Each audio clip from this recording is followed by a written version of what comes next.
Bonjour à tous, Regatta s'intéresse à la coupe cette semaine. Non pas pour parler des Kiwis qui affronteront Oracle début septembre, ça je sais que vous êtes au courant. On s'intéressera plutôt à la préparation physique des équipages et à l'équipement d'un marin embarqué sur ces AC-72, catamarans à foil et à aile rigide extrêmement exigeants.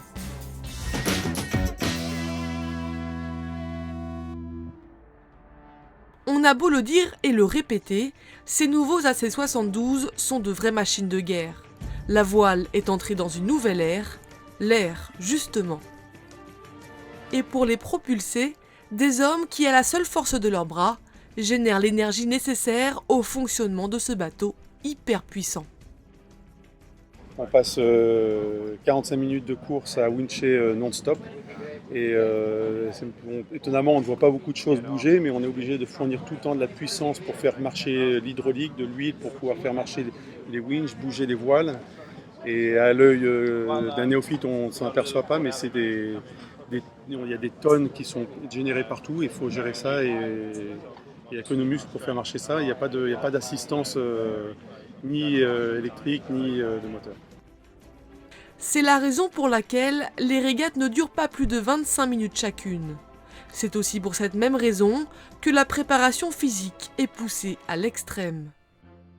Chez les Américains d'Oracle par exemple, on recrée à terre ce qui se passe en mer.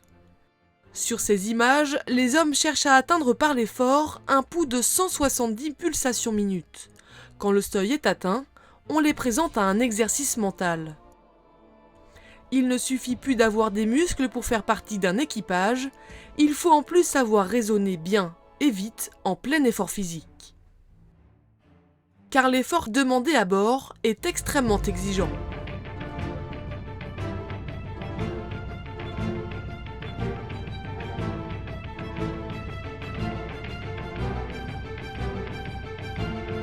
Vous l'avez vu aussi, terminer les régates en short et en t-shirt. Les équipages sont équipés de combinaisons pour offrir un maximum de sécurité. Ça n'aura pourtant pas sauvé Andrew Simpson, équipier d'Artemis et décédé début mai en entraînement suite à la casse de leur premier bateau. C'est aussi depuis cet accident qu'ont été décidées de nouvelles règles de sécurité.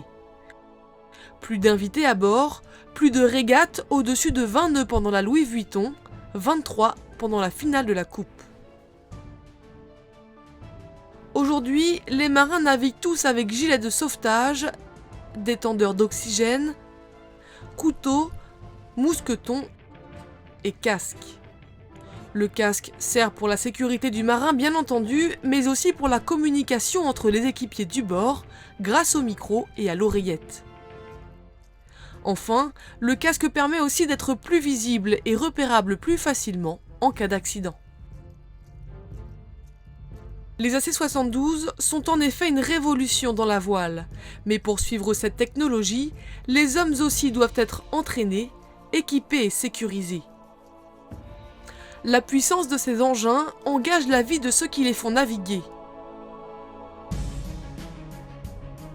Pour gagner, Oracle et Emirates Team New Zealand devront gérer non pas la limite des bateaux, mais la limite des hommes à gérer leurs bateaux.